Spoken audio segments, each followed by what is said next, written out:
Hey, this is Jerry Strauss, host of Hollywood Happy Place. Thanks for listening to the following broadcast on Public House Media. I'm the Greg. And I am Dave Show.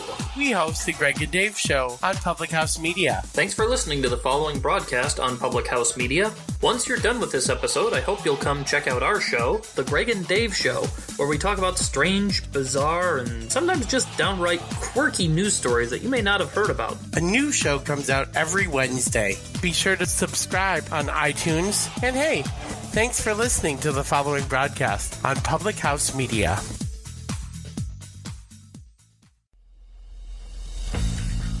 Throughout history, the course of sports has been shaped by one thing: the fans. From the moments you never dreamed of,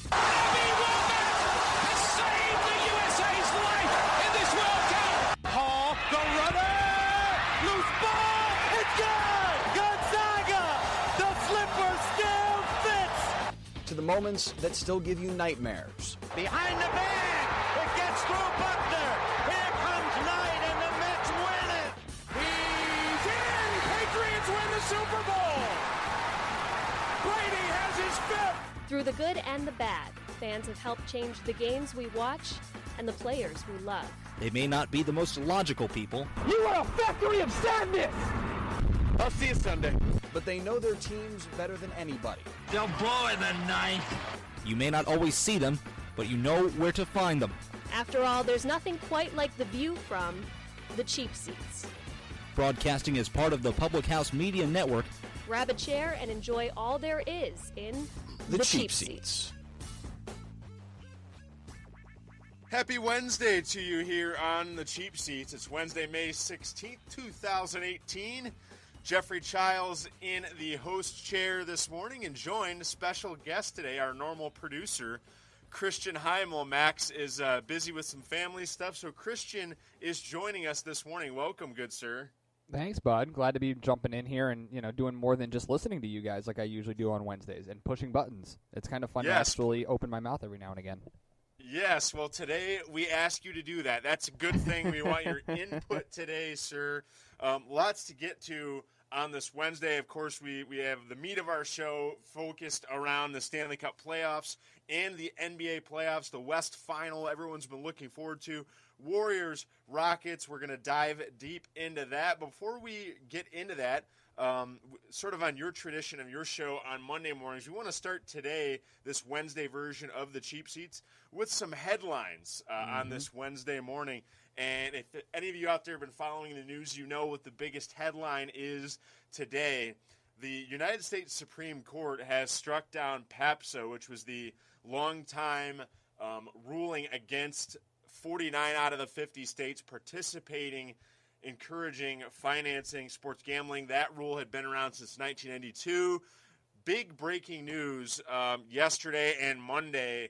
That is no more.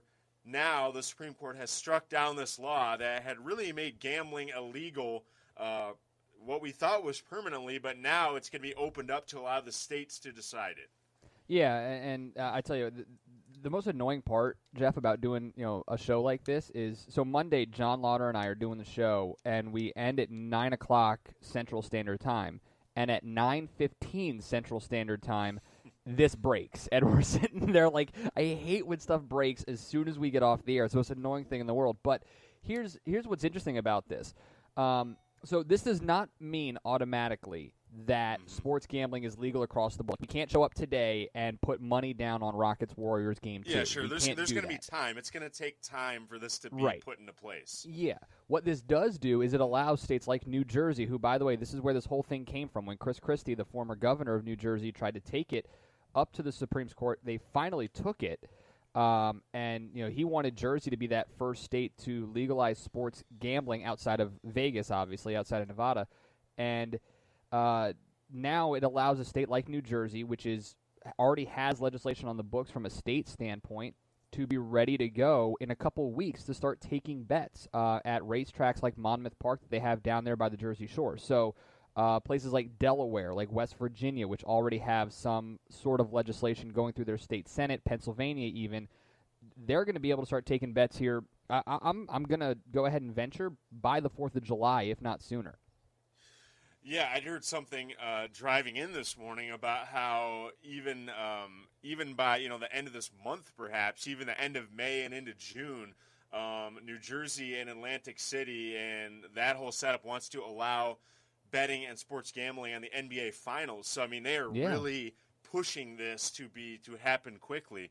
There are a lot of different opinions out there floating around about this and the ethics of it, the morality, what this means. And I think before, a lot of the worry about this was Nevada with Las Vegas obviously had been the sole place where you could go place a bet and put your money down and hopefully win some money. But the biggest worry, I think, from the federal government, whatever the organizing body is, was that they worried about the health of the gambler, that the addiction was going to be too strong, that they wouldn't be able to control themselves. We've seen all those PSAs about not betting more than you can handle and all those things. But I think that was, if you look at it from that perspective, that in a way is, I think, taking away from the freedoms as an American of making a choice of what you want to do with your hard-earned money. And at least from me, this is a good thing because it puts that choice back into the hand of consenting adults, which if it's your hard-earned money, I think you have the choice to be able to do what you want with it. Yeah, and now listen, I mean, one of the things I do outside of these podcasts to earn some money is I bartend at a casino, and I see those people who are sitting there at the slot machine from 8 a.m. till 1 a.m. They're there for 13 hours. I see that's those a different thing, of course. That's an extreme for sure. Right, exactly. But I'm also one of those people who I've never been to Las Vegas. I've never been to the state of Nevada. But I am one of those people. I am one of the. This is interesting. The American Gaming Association estimates at least $150 billion a year is gambled on sports in the U.S. 97% of that bet illegally. So I'm not one of those guys who goes to an illegal betting parlor or whatever. But I am one of those guys who, if my local bar is hosting a Super Bowl squares competition, I'll buy a couple squares. Yeah, absolutely. I'll put money down for the NCAA tournament for the bracket. I'll do that kind of stuff. So I think it's a good thing in the sense that, again, that number, $150 billion a year, 97% of that's like $140 billion gambled illegally. That's too much money for the government not to want a piece of. So it was only a matter of time for this to actually happen. I think it's a good thing in the sense that it'll boost places like Atlantic City, which has been on the downturn for so long. That city, which was once so great with casinos and a tourist destination, has been basically reduced to nothing because people don't want to go to Atlantic City anymore. You start adding sports gambling into it, it may bring it back up. Other racetracks like in New York, where at the Belmont, at some of their casinos, in the Adirondacks. There are casinos popping up all over the place in Massachusetts, in Connecticut, in the Midwest. Illinois has a whole bunch of them. Indiana has a couple. So I think this is a good thing. It's going to generate more revenue. It's going to generate more jobs, which is great. So from that standpoint, I think it's great. Where I'm going to be concerned, though, Jeff, and this I think is the biggest concern for a lot of people inside of sports, and you saw this with the NFL, is the Pete Rose situation.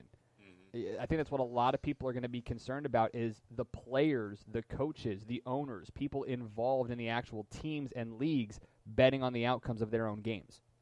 At the end of the day, you bring up a great point about that and the stat that 97% of sports that are bet on illegally. And first of all, this opens up that illegal market to make these things, as far as states' decisions are, whatever the states decide, totally legal for that particular state, so that you no longer have these like under the table illegal bets going on where people could just gamble away their entire life savings. And those people that might have the personal issues with gambling, that's a different animal, and they need to get those things figured out.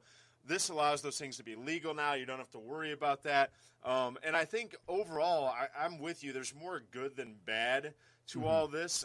I'll get to Pete Rose and athletes gambling in a bit, but I think this follows really a larger trend of public opinion opening up on things that were once considered vices. Like restrictions are Yeah. loosened on a lot of things now. You look at the stigma for alcohol, and while drinking and driving and alcoholism is still a horrible problem, I think that stigma is gone. I think the public are wiser to drinking and driving. They're smarter about where and when they consume alcohol. And you see the same thing with marijuana that had such a taboo around it for such a long time. Yeah. It's now totally legal. Commercially and recreationally in 9 states. It's legal simply recreationally, and a lot more. So now you leave it up to the consenting adults to do what they want to do with their money. And the bottom line as well is, no pun intended, it helps the bottom line of a lot of these states like New Jersey that you mentioned. It really does. And I mean, you mentioned, the public eye, the public perception helping to bring us through Congress. Think about how many times have you watched a basketball game, a college basketball game, and a guy hits the team's getting blown out by 12 or whatever it is, and some kid on the losing team hits a 3 at the buzzer, and you hear Brent Musburger go, a lot of people cared about that shot going in, because Brent Musburger's joking about the over-under. He's joking about the point spread. So this has been a long time coming. I'm actually surprised it took 26 years since it was passed in 92 by Bush 41 for this to get repealed. So I can't say I'm not against it. I do 100% though believe, much like everything else, there needs to be some form of regulation, some sort of, it's going to have to be worked into every single contract now, for every player, for every owner, every GM, every usher who works in the stadium. They're going to have to probably sign some sort of integrity agreement that they're not going to bet on what they are working at as well. Sign some sort of waiver, because the owners and the teams and the ownership groups that own the stadiums, they can't control everything, but they have to know, just like somebody who's a head of an organization or a company, you have to know down to the minutia what's going on in your organization and make sure there is nothing askew that might be happening with your team. This reminds me a lot about Martha Stewart and like stock markets and insider trading. Trading. I mean, it's a comical analogy, but that you can't allow those people that have influence to make decisions. And who are the better influencers than the people that play the games themselves and the people with an almost unlimited cash flow? And that is going to be the scary part, is how many times, I mean, we already say this in the NBA, like it's predictable. It's already decided who's going to be playing in the NBA Finals. We've said that for years now. But at the same, like, how much more is this going to hurt when we see, for instance, a team like, these New York Yankees, or the Vegas Golden Knights, teams that they quote unquote want because of a storyline, because it draws viewers, and that's the important thing. Then we're going to sit there and go, oh, so and so, they're getting extra money from these, these loan sharks or these, bookies or whatever. Like the whole thing from Boston College, the point shaving scandal from Boston College basketball in the 70s, like that, the whole Goodfellas thing, like that right there is going to be really, the biggest issue. If you want to go back, even further, like to I believe it was like the 1940s or 50s. There was like the State College of New York, and there was a big scandal. That's Junius Kellogg. Yeah, we talked about it when you and I hosted an earlier podcast. That problem persists to this day. That college sports in particular, I think, are going to have to look at this even further, even more down to the microscopic minutia, because that's been a problem that's plagued college sports since the beginning, going back, again, to New York State in the 40s or 50s. And that will have to have even more of a microscope. It may even get worse now, because how much money do you think is going to get bet on Alabama, Ohio State? How much money do you think is going to get bet on Alabama, Ohio State football, and how much of that money do you think the kids are going to see? None of it, until some bookie goes, hey, you know what? Listen, you throw this game. They go to Jalen Hurts, right? Hey, Jalen, listen, throw this game and we'll give you $100,000. That kind of thing. Like, you imagine that's the kind of stuff that is going to be fearful, because a kid at 19, 20 years old is going to be a lot more inclined to do it than a 26-year-old guy like Bryce Harper, who's making $400 million, and that doesn't even include sponsorships. So yeah, we want to preserve the integrity of college sports, and I know you and I feel very passionately about it. But that opens up a whole new can of worms now with gambling and sports betting. We had to touch on that. That was a big deal, big story breaking on Monday. We wanted to include that on our headlines today on this episode of The Cheap Seats. Glad you're listening to our podcast, hopefully streaming, or you've downloaded it. You subscribe to it on iTunes, Stitcher, Spreaker, SoundCloud, all the different platforms. Christian Heimall in today for Max Wolpoff. I'm Jeffrey Chiles. You can follow me on Twitter at Jeff J. Chiles. And Christian, what's your Twitter, buddy? You can catch me at Chris Heimall, ChrisHeimall. Another story headline this morning that we wanted to touch on was some news regarding the Carolina Panthers. They have now been purchased, and it looks like they will stay in Charlotte, North Carolina. The Steelers' minority owner, David Tepper, expected to sign a deal to keep them in North Carolina. They've been sold to him for $2.2 billion. That's the highest price ever for the sale of an NFL team. It would have to be approved, of course, in Atlanta here in late May, and really 3/4 of the owners. But Dave Tepper, who was with the Steelers for a long time, now owning the Carolina Panthers. Yeah, and look, it's good for them considering especially what happened with the Panthers with the whole Jerry Richardson issue that came out with the Sports Illustrated report in December of last year. Since he's already been a minority owner of a team, wouldn't be surprised at all. He's going to get voted through, I would think.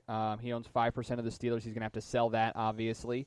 But the other part about it, I think what's really interesting here is he's part of he's the founder of the global hedge fund Appaloosa Management. So he's got the money, obviously. He's something like worth $11 billion or whatever it is. Can you toss some of that our way? Speaking of betting. No, I'm just kidding. Exactly.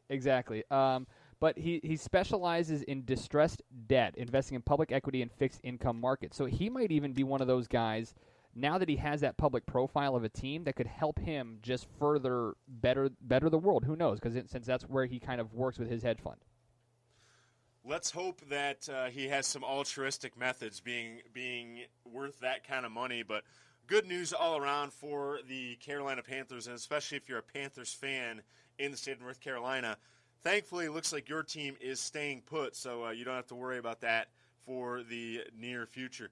Some coaching changes to get to, Christian, in the NBA. Big news the other day as far as the association for what's going on, and the wheels are already starting to spin in the NBA. But the big focus in the media right now is on Mike Budenholzer. He looks to be the candidate for both the Toronto Raptors and the Milwaukee Bucks. Both of them have coaching vacancies. They are looking intently at Budenholzer. There are reports that he has to have meetings with both of those ownership groups, but he's got the pedigree to be an important cog for either of these teams. It looks like the Raptors, I don't want to say they have the inside track, but they're pursuing him heavily. But I do think they have the most to offer him. They have their core coming back. Number one seed this last year in the playoffs. They won 59 games, and they have an executive and a jury and an ownership group that wants to spend and they want to win. Yeah, I mean, listen, he's a former coach of the year when he was with the Atlanta Hawks a couple of years ago. He's also had opportunities for the Suns job, which I thought would have been really interesting for him.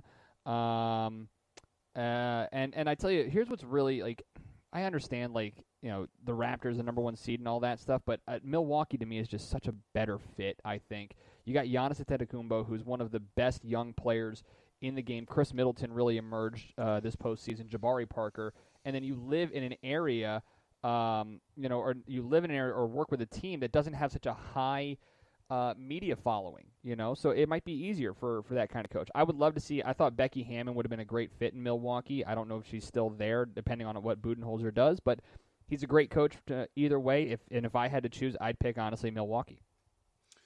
Yeah, they both have appealing aspects about them for Budenholzer to maybe take the reins, at least get an interview and see where he goes in that process. I do think it is Toronto with the roster and the fan base that's craving for wins, but you make a good point that it could be Milwaukee, that a little more smaller market, understated. They're going to have patience with Budenholzer if they do, in fact, hire him. Well, we've reached our first break here this morning, this Wednesday on the Cheap Seats podcast.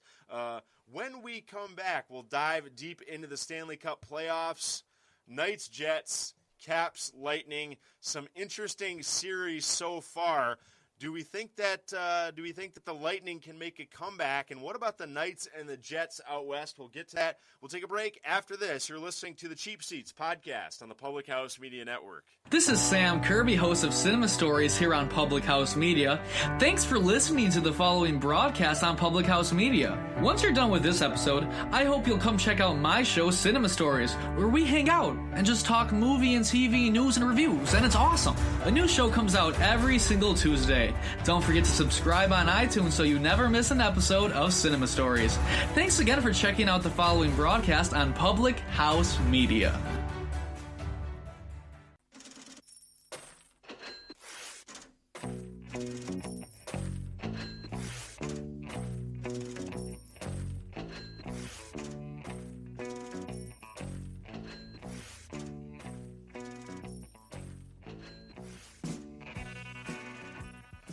Welcome back to the Cheap Seats.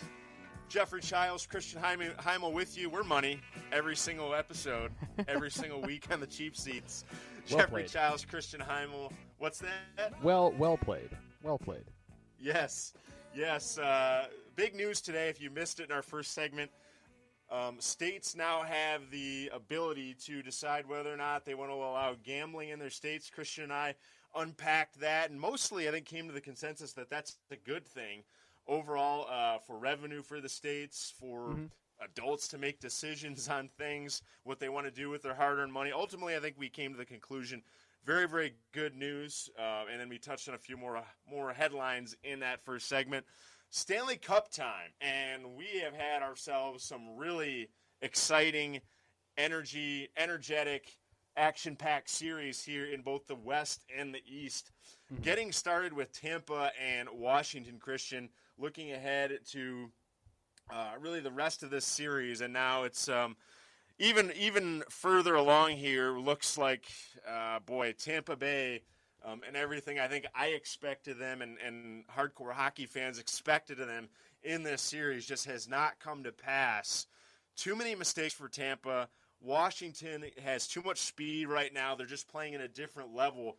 And really that's where we go from here as we pose that question that can Tampa come back? And I'll get into it point by point of what I think here, but I don't think they can. I think it's Washington finally putting their foot down and saying, this is our year. We're going to get to the finals. Yeah, considering how much momentum they have after finally getting that monkey off their back in beating Pittsburgh in 6 games in Pittsburgh, like that's a huge momentum boost for them. And Braden Holtby's played tremendous here so far in this series. He's been very talented between the pipes.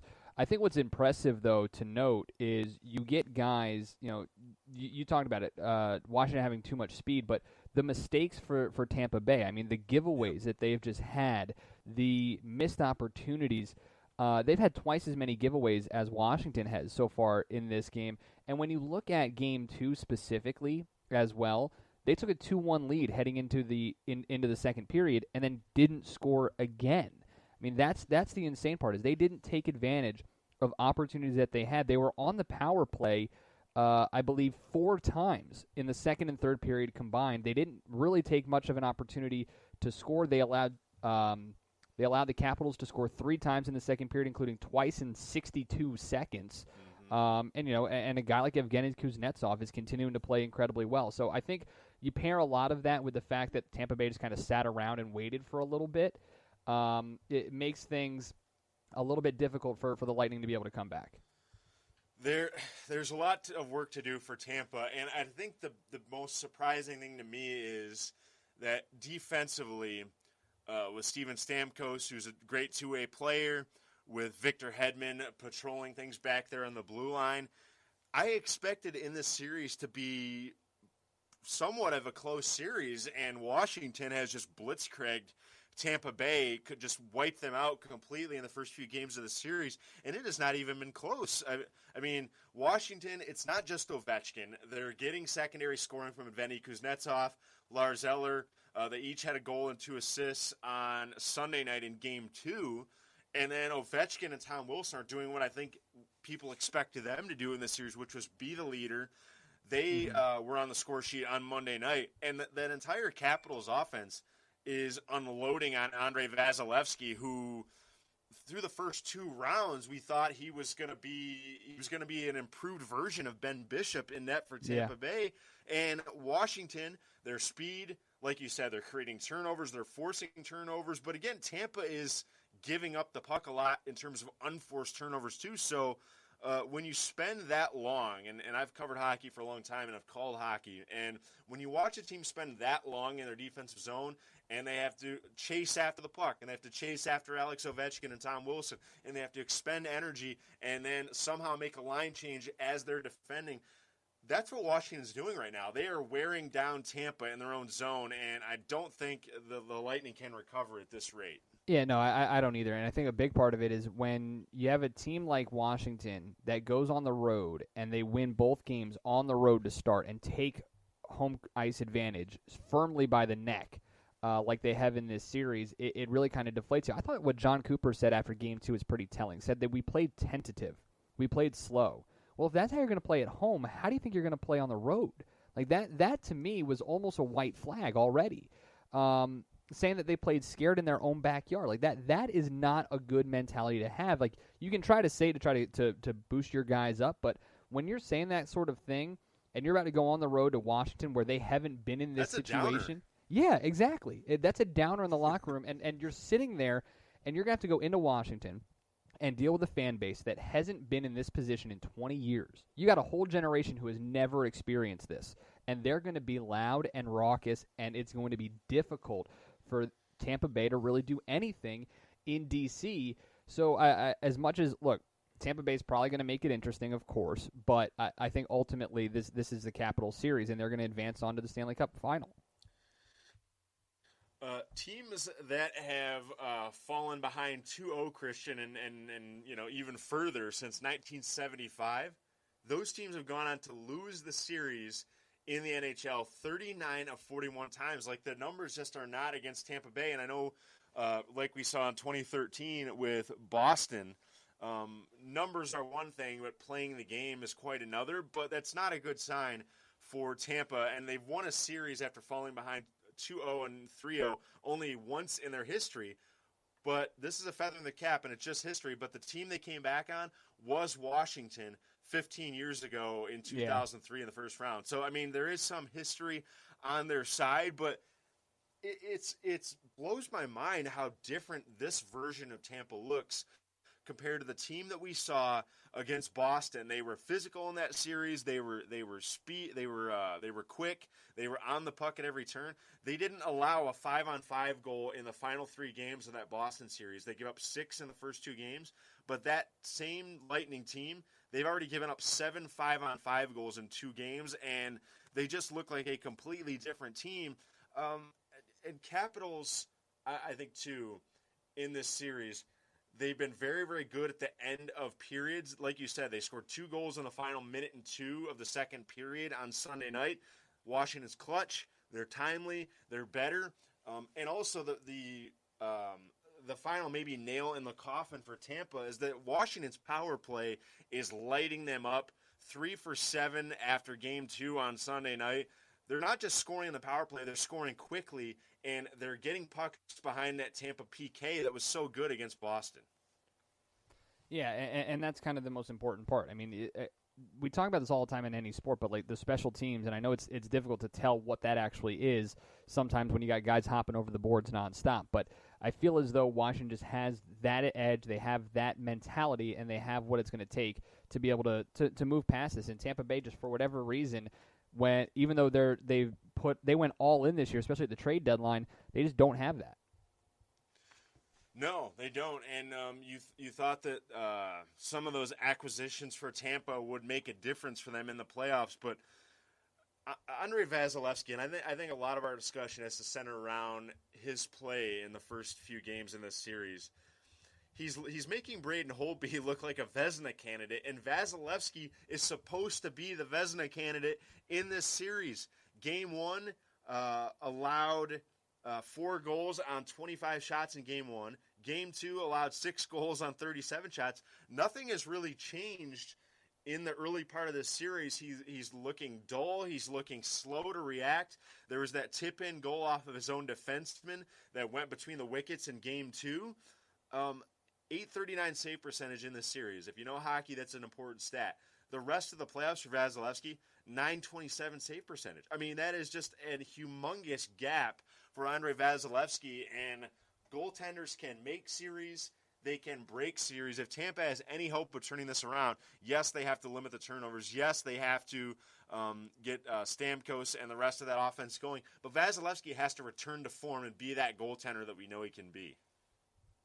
100%. I mean, and that's, we've talked about this all the time. Like, you remember Tim Thomas a couple of years ago? Like, hot goaltending is what's going to get you through this series, and right now it's Braden Holtby. It is. Braden Holtby is looking like the Vezina candidate between these two teams in this series. And we're going to switch over now to the West, and Winnipeg and the Las Vegas Golden Knights. After what happened in Game 2 on Monday night, Vegas, a response to be sure in Game 2. They now tied this series 1-1, a 3-1 win against the Jets on Monday night. Game 3 is tonight between these two teams. The series shifts to Vegas. Las Vegas, after playing so poorly, Christian, in Game 1, they came back. They silenced that crowd in Winnipeg. They got a huge road win, and they got Jonathan Marchessault, who didn't play very well in Game 1, to be an emphatic answer. 2 goals for Jonathan Marchessault, and the Knights are back in control in this series. Yeah, sometimes all it takes is just your star guy stepping up. And Marchessault, who really kind of, as you said, struggled in Game 1, stepped up huge in Game 2. I also thought what was kind of interesting watching Game 2 was it seemed as though Vegas was a little bit more aggressive. Like, they played with more urgency than they did in Game 1. And I know, when you look at stats, it can be deceiving. Like, for instance, Winnipeg had more hits than Vegas did, but it just felt as though Vegas was pushing the tempo a little bit more than they were in Game 1. And this is huge for them because now they control home ice. You split on the road, you get to go home, potentially win 2 games at home before having to head on the road and just win another one. So this is big for them. They're going to get to head back there again for another place that has never experienced an conference final, obviously in their first year. So big for them. I thought it was really exciting, and this is what is great. This is why I've fully thrown my support behind the Vegas Golden Knights. I'm openly cheering for them. I love this team. I love the story, and when you get a guy like Marchessault, and of course Tatar returning is huge. He gets that first goal coming back. That's big for him as well. It's big for the team when you add another option. And then Marc-Andre Fleury looked like Marc-Andre Fleury again finally. Yes, he did. And how cool is this that we have in the East, we have Tampa and Washington, 2 franchises that have not been to the finals in a long time. Tampa Bay they went 3 years ago. They haven't won since 2004. And then 2 expansion teams in the West in Winnipeg and Las Vegas. Just a really cool story. And I think the biggest coolness factor is Las Vegas for being a first-year team, stealing really from other teams what they did in the expansion draft, getting all these great players, getting William Karlsson, getting Thomas Tatar from the Red Wings. This has been just, I think, one of the great sports stories we've had in any league in a while. And Las Vegas, like you said, being able to now experience a conference final, Game 3 out in Sin City tonight for the Las Vegas Golden Knights. Las Vegas on Monday night, that performance by them was just really, really impressive all the way around. You hear announcers talk a lot about puck control and what teams can do with speed, with puck control, getting on the forecheck. Las Vegas, to me, put on a clinic on Monday night in that series and what they were able to do on the forecheck. They were choking Winnipeg out in their defensive zone for the majority of that Game 3. And just didn't allow Winnipeg to do anything they wanted. Mark Scheifele, who's the top scorer in the playoffs, was held to nothing again in that Game 3. But you're right, Thomas Tatar had a great second effort. He sort of banged that puck off the end boards, and then he was able to slip that by Hellebuck. Marchessault showing his speed up the middle, made it 2-0 on that 5-hole goal. Winnipeg got a bad line change on that sequence. And then the Jets on the other side of the series, Winnipeg sort of woke up in the second period. I mean, they hit a few bars in that second period, but Winnipeg rarely in that game on Game 2 on Monday night, rarely had any kind of sustained pressure against Las Vegas. Las Vegas was so good on the puck, didn't allow Winnipeg to create anything offensively.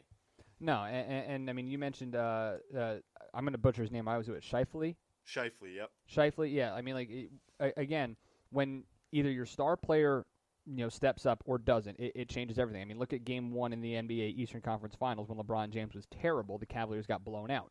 So similar here with Scheifele. He wasn't on his game. Vegas did a great job of holding him down and not giving him many opportunities. And then, I mean, Hellebuck, who's been tremendous, just wasn't that in Game 2.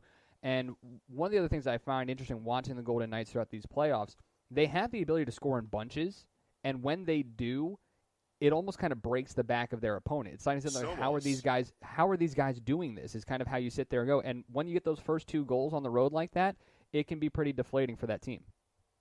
Well, it was immediately apparent how deflating it was for Winnipeg, and just wasn't there for them. So Las Vegas, a sparkling effort in Game 2. They now head back home on tonight here in Sin City. Game 3, Vegas and Winnipeg. The Knights having a chance to notch a win in Game 3. They'll go up in the series 2-1.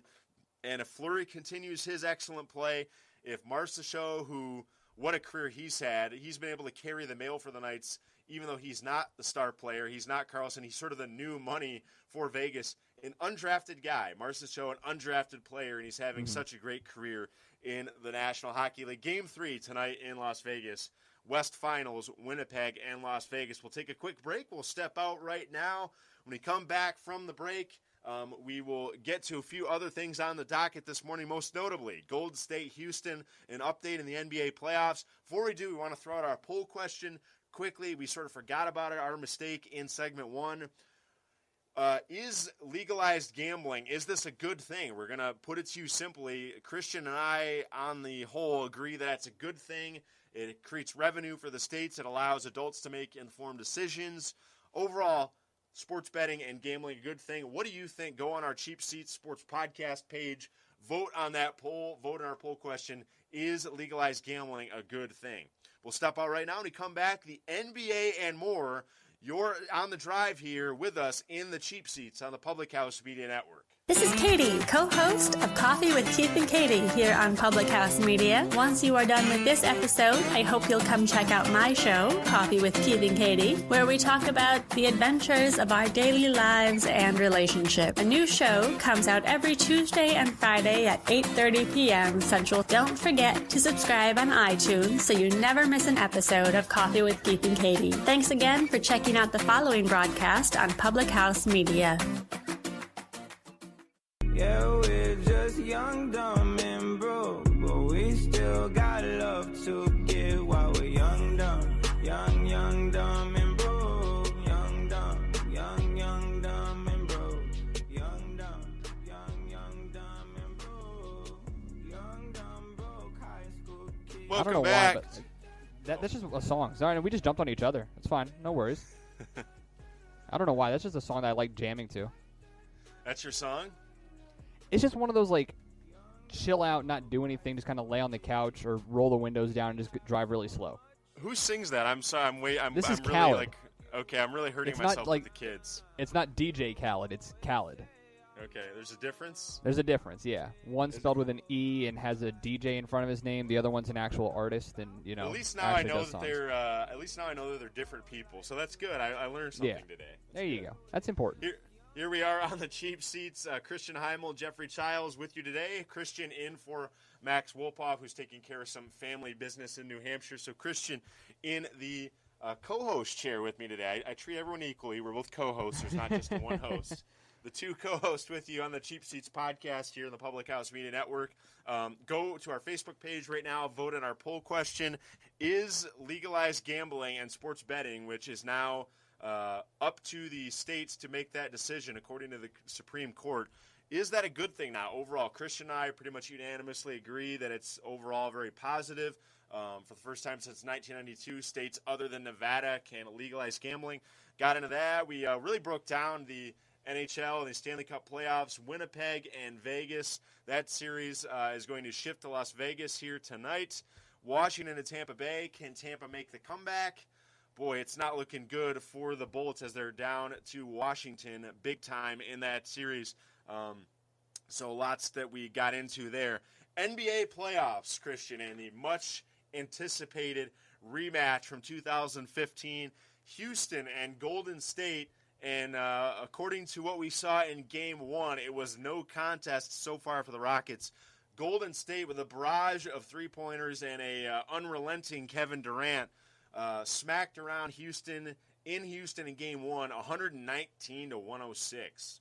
Yeah, there was a point in this game where I tweeted that the series was over because there was a backcourt violation that was not called late in the fourth quarter when it was a 10-point game, or was a 7-point game, and what should have given the ball back to Houston, and who knows, maybe they score and it's a 5 or a 4-point game, but it wasn't called, and then Klay Thompson hits a wide-open three to put it back to double digits because Houston basically stopped defending, and the game was over, and I honestly think this series is over. I said this on Monday's show, that Game 1 was a must-win for Houston. This team was built strictly for this sole purpose, to beat Golden State. And they earned that. They earned that home court advantage, right. And now just as quickly it's gone. Yeah, exactly. You know, and they did everything they could. They built this team. They acquired guys simply to beat Golden State, and they honestly. I know it was only a 13-point game, but it was much more embarrassing than that. They were demolished. Kevin Durant, who it's so strange to say this because he's probably the second best player in the NBA right now, behind LeBron James, and yet he's considered I consider him an X factor because when he turns it on and decides to be the second best player in the game, you get a night like you had on Monday night, 37 points and just completely dominating on both sides of the defense. When he doesn't decide to do that, it becomes a lot more difficult for this team to actually blow teams out. But when Kevin Durant decides he's going to turn it on, he becomes what we saw on Monday night. So I honestly believe this series is over. I don't care if Houston wins tonight. I don't care if they win a game in Golden State. This series is over. The Warriors are heading back to the NBA Finals for a fourth straight year, and they'll probably face Cleveland, but who knows? It's just it was really actually disappointing to watch Houston play the way they did. It almost seemed like they were uninterested at points, like they were just upset things weren't going their way. Wow, bold statement from Christian Heimall. Bold strategy, Cotton. Let's see if it works out for him. Man, Christian is convinced that Houston is done. And I obviously spent a lot of time watching more of the Stanley Cup playoffs, but I flipped back and forth and watched a little bit of this game. And I did get that kind of vibe from Houston that they were uninterested, as you say, in playing team offense and ball movement and all those things that made them so good in the first part of the year. Golden State, let's not sell the Warriors short. I mean, who can? But they're playing like they did when they won that first title 3 years ago. Yeah. They're a complete team on both ends. Golden State, quietly, and people don't like to talk about this, they love to see them shoot the three. Golden State is the best defensive rating of any team left in the playoffs right now, and also tied with Houston and Toronto for an offensive rating. Golden State is a better defensive team than I think people give them credit for because they do force you into a lot of those switches coming off ball screens. They force you to change how you attack them. And even though James Harden had 41 points and he was the main contributor for the Houston Rockets in Game 1, the rest of the offense didn't really do anything. They didn't know how to handle those switches. And Golden State, I thought, too, forced Houston in a lot of ISO stuff. They forced him in a lot of one-on-one play, and that's what Houston can do well. But they're at their best when they're moving the ball, when they're finding the open shooter. That just didn't happen in Game 1. Golden State's defense was a big reason why, too. Yeah, I mean, listen, I think a lot of people are misconstrue Golden State's defense because they jump a lot of passing lanes. They get a lot of those easy fast break steals kind of deals. It's not like it's a schematic. It's more of an opportunistic thing. Exactly. But that's a product of their switching. It's a product of their ability to come off of ball screens and be able to force bad passes, or at least passes where their quicker guards can jump up. And I mean, Kevin Durant's 7 feet and can move like Steph Curry. Like, that's just not fair. Is it really going to matter what you do defensively or what you do on the ball screen when he can just do whatever he wants in the series? It's not going to matter. Exactly. Now, the other part about this is Houston is an isolation team. They're built on that. James Harden gets isolated, Chris Paul gets isolated, and then they either hit a three or lob it up to Clint Capella. That's their game plan. What Golden State did very well is they didn't allow many opportunities for that lob to Capella.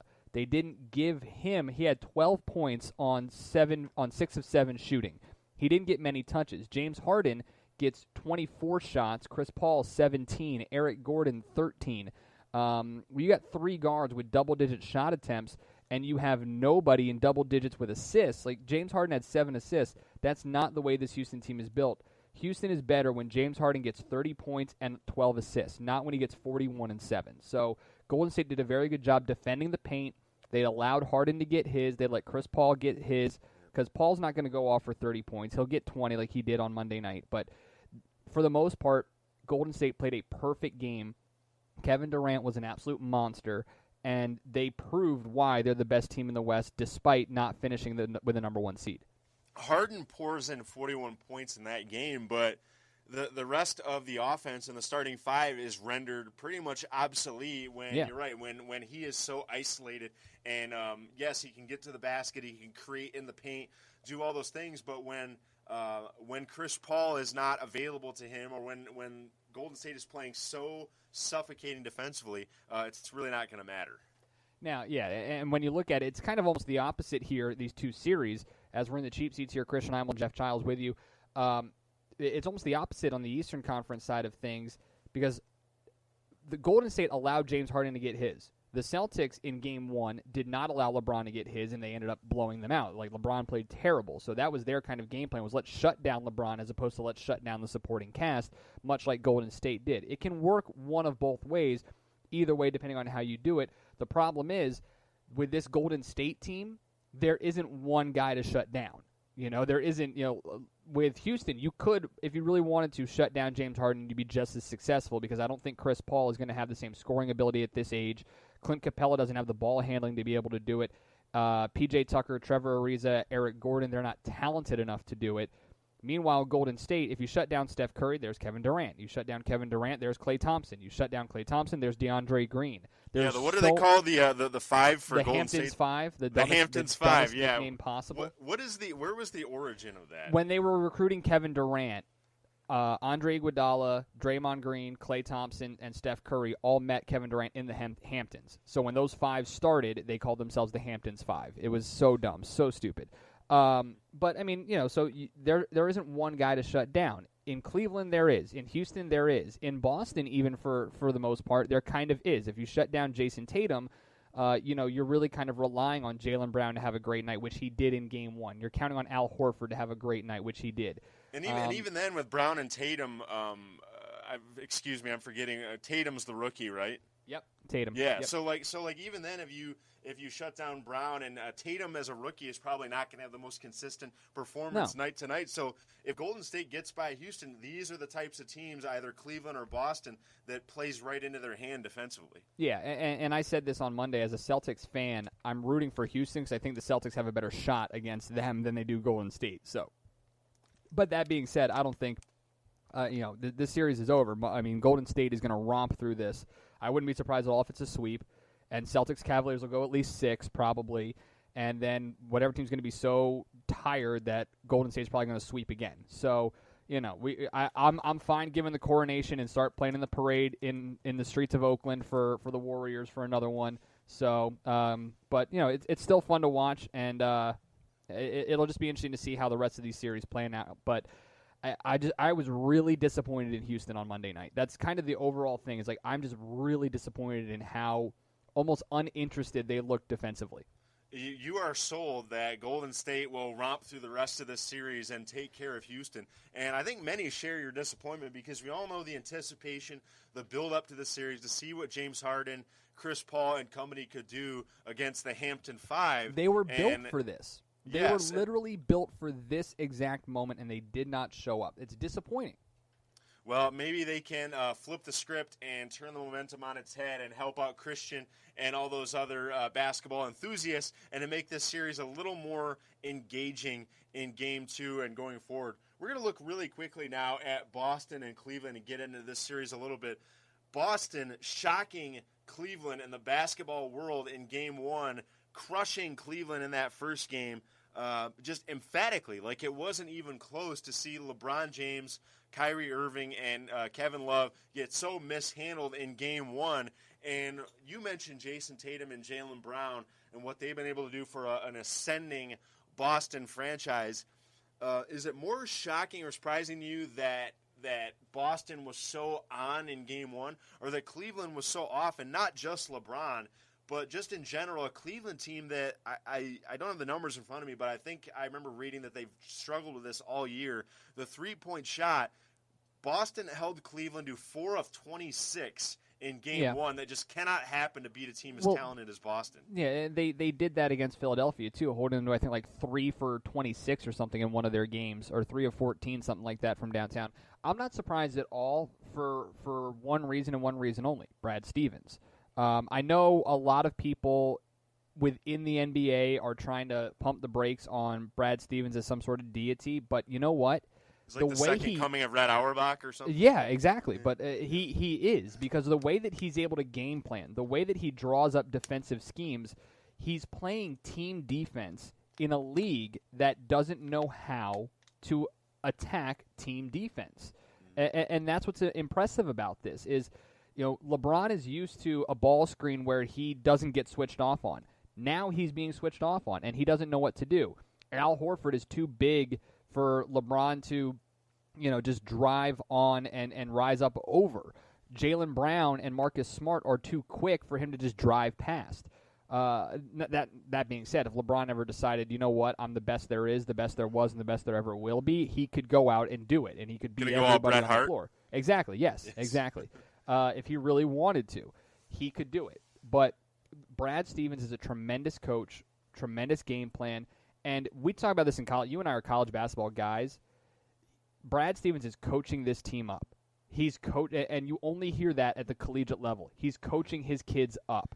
Because I wish there were more coaches in the NBA that value this, because I know how important star power is to the NBA. But I gotta admit to you, Christian, I get a little bit excited when I hear team defense or 5-man unit or rotating and switching. Like, I love to see great defense, and I saw it resurgently with my Michigan Wolverines and John Beilein this year. But I wish more coaches in the NBA would go a little more old school and be more like a Phil Jackson or a Chuck Daly and play more 5-man team defense. You got to remember something about Brad Stevens, and I don't care about the talent discrepancy between the NCAA and the NBA.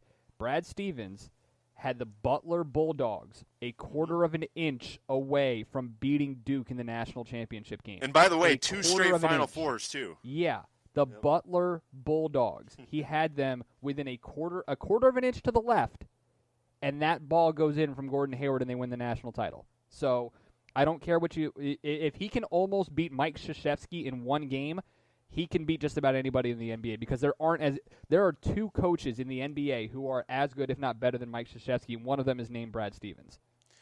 I'm trying to think of who was on that Duke roster. That was that 2010 Duke team. Who is on that roster? Like, it's I right couldn't there. tell you because I hate Duke. I Right. could not tell you. I don't care, but I have a Jason Tatum jersey, so there's that. Yes. All right, Christian Heimall, Geoffrey Chiles, a look into the association today on Wednesday, this episode of The Cheap Seats. We'll take a break and step out right now, and we come back, we'll wrap it up in our Weird and Wild Wednesday. You stay with us way up here in The Cheap Seats on the Public House Media Network. This is Ryan Pierce, host of Completely Serious here on Public House Media. Thanks for listening to the following broadcast on Public House Media. Once you're done with this episode, I hope you'll come check out my show, Completely Serious, where we talk about sports and have fun with great guests. Don't forget to subscribe on iTunes so you'll never miss an episode of Completely Serious. Thanks again for checking out the following broadcast on Public House Media.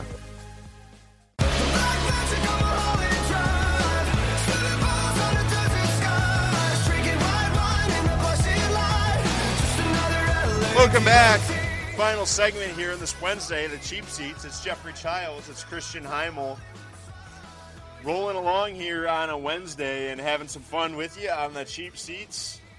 Major League Baseball and the Yankees are living up to their name, Christian. The Bronx Bombers, what they've done so far to surpass their toughest test, and now they may have their most difficult one yet now with the Washington Nationals in D.C. But for the Yankees right now, in the past, they've always sort of had the one hitter that's carried the mail, the one slugger, the one guy in the lineup that you maybe wanted to intentionally walk or get around. Hideki Matsui, Bernie Williams, those kind of guys. Yes, Bernie Williams. Oh, that's a good one. Yeah, that's going back. The Yankees now have 4 players that have double-digit home runs this year. That is something, believe it or not, that they have never done in their history, and the quickest they have ever done that between Giancarlo Stanton, Didi Gregorius, Aaron Judge, and Gary Sanchez. Yeah, and Didi Gregorius is the only one that should surprise people. You know, we know Stanton's going to hit bombs. We know Aaron Judge is going to go for probably 40 this year. Gary Sanchez will probably have 20, 25. Didi, you know, he's been consistently improving his ability and his power over the last couple of years, and he's starting to show it off now. The surprising part is how early it is. But then again, you know, if you've ever been to Yankee Stadium, it's a wind tunnel, and all you got to do is get it high enough, and it'll go out of there. I mean, the stadium even new is Yankee not very Stadium. Deep. Yeah, exactly. The stadium is not very deep from that standpoint, but it is it is concerning if you're a Boston Red Sox fan like myself. You know, to see this team doing as well as they have. I'm sure Max would say the same. Isn't he a Red Sox fan? I think so. Yeah, it's oh, or my a goodness. Nationals fan. He's from D.C., right? Well, yeah, and the Nationals are playing so well, but I mean, this Yankees squad is just so scary. And when they've got the best bullpen in baseball, they really do. They've got the best bullpen. The one thing that is disturbing, the one thing that's a little scary for Yankee fans is I'm still not 100% sold on their pitching staff. I know they've got really talented guys, CC Sabathia, Domingo Herman, who in his debut as a rookie almost threw a no-hitter, is great, awesome, another guy to give the Yankees. Masahiro Tanaka, CC Sabathia, Luis Severino, they've got some talent there. I just haven't seen them put it all fully together for a consistent basis. Now, we're 41 games into the season, so I wouldn't be that surprised if they slack off a little bit or slide a little bit here, but the Yankees right now are just scary, and I just can't. I don't like the Nationals, but if they sweep this week, I'll be very happy. Yes, if the Nationals sweep, you mean? Correct. Yes. Yeah, you want to see the Bronx Bombers go down. The Yankees are striking fear into the hearts of opposing pitchers right now.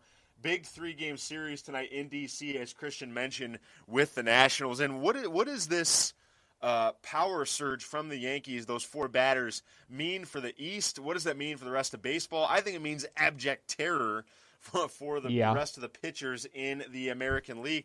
But it's not just the 4. You have a balanced lineup all around for the Pinstripes now. And Giancarlo Stanton, who kind of started off the year a little bit on the cold side, now he is facing more lefties, and he's just killing it against lefties right now. Yeah. 457 average, 7 long bombs. I mean, that's a different aspect to him. Yeah, it was. Here's the other part though with Giancarlo, and I've been listening to a couple of different people talk about this. Why he's heating up so much lately. This is a guy who has never had to play DH before. He's never had to solely focus on hitting. If he had a bad at bat, he could go out into right field, and he could focus on playing defense. Now he doesn't get that anymore. If he has a bad at bat, he's got to sit in the dugout and wait 2, maybe 3 innings before his next opportunity there. He's finally starting to understand the mental approach of being a designated hitter as opposed to being a defensive player as well, and that's just only making him better. So, not to mention with his swing and his arm, his bat speed is just ridiculous. I mean, there was a home run he hit against the Red Sox earlier this past week where the ball was up at his shoulders, and he was able to keep the bat perfectly flat, tomahawked it out on an absolute line drive in the left. And when guys are doing that, it's just not fair anymore. Like it's just like give up on baseball. Why? Unbelievably talented player Giancarlo Stanton finally heating up now for the Bronx Bombers. Are the Yankees facing any lefties in the series? Do you know? They've got Gio Gonzalez. They had Gio Gonzalez on Tuesday. He's a lefty. They're going to get Scherzer, I believe, tonight, if I remember correctly. I might tune in. That's a good one. I got to Scherzer, go back and forth Scherzer between will be hockey a fun and baseball. One. Scherzer will be a fun. Let me see here. Have they announced their whole rotation for this week? Let me see here. Yes. So you got Gio Gonzalez. Yeah, Gio Gonzalez last night. Tonight you've got CC Sabathia versus Max Scherzer tonight, and then tomorrow night you've got Are they not playing? Oh, they must. Are they not playing on Thursday? It's not a 4-game series then. No, it's just a quick 2-game series then. So, because I don't see them playing on Thursday, and if you play on Friday, that's weird to have an off day Thursday and then play Friday. So yeah, just a little 2-game set here. 2-game set. That's it. So yeah, you get Scherzer tonight. So we'll see. Yankees and Nats should be a good one. Tune into that tonight, Cheap Seats fans. The Yankees now tied with Christian's beloved Red Sox first in the AL East. And this series, again, we're only in mid-May, but these two teams, a lot of people have talked about them as a World Series preview, and I know that's going a little too far maybe for the Red Sox fans of the world, but that should be a very, very fun series tonight. It will be, and here's what's really exciting about this is you got we talked about the lineup for the Yankees, but the Nats have some power too. I mean, you got Bryce Harper, you've got Trey Turner, you've got let's see here, you got Trey Turner, you got Mark Reynolds, you've got who else is there? I mean, they've got a number of guys that can absolutely smash. And they're gonna get the Nationals are gonna get better when Giovanni Soto comes back. There's just a bevy of talent that's on the field here, so I can't really be too surprised. Matt Adams is having a tremendous year. Anthony Rendon is a solid player. But yeah, I mean, this is it's going to be fun to watch. And I used to be scared of Bryce Harper playing the Yankees because he sees those pinstripes and maybe wants to go play for them next year when he's a free agent. But as I look at that Yankees roster, nobody's going to play center field. Giancarlo, Aaron Judge, Harper, they're not going to play center field, so they're going to keep Brett Gardner, and you're not going to have a spot for the other guys. So Bryce Harper's not going to go to the Yankees. I'm pretty happy with that now. Christian is saying his prayers, thanking his lucky stars that Harper will not opt to play in the Bronx with the Yankees. We're going to wrap it up here shortly on the Cheap Seats. Before we do, as always, we have our Weird and Wild Wednesday for you here on the Cheap Seats podcast. We've scoured the internet and found the strangest and the weirdest sports stories you can imagine. I'll start it off today. Christian, what do you think is the strangest sport you can imagine that is related to a household item? Related to a household item? Yes. Oh, God, I don't know. Is it like playing basketball with your laundry hamper? I don't know. You're in the right area with the laundry hamper. No, it is not playing basketball. It is the crazy sport of extreme ironing invented back in 1997. These people, they iron in they do the most boring thing in the most exciting locales in the world in remote or dangerous areas. And those who participate in extreme ironing are called ironists, and they spend their free time lugging the ironing boards and the irons around the world, and their partner carries a camera and hopefully a first aid kit and takes pictures of these daredevil ironing stuntmen.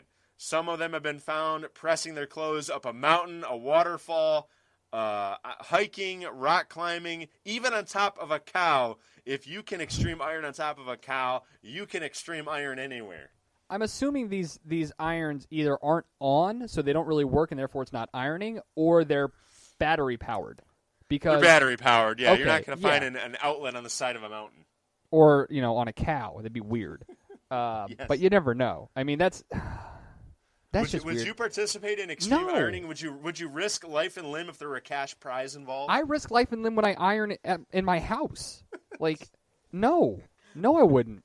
Absolutely not. This is like remember when, was it Nadal and Federer played like a charity match on top of a skyscraper or whatever a few years back? Yeah, that was, and there was no protective guardrail or barrier. No, there was nothing. Right? If they really went after something, they would have fallen all the way over.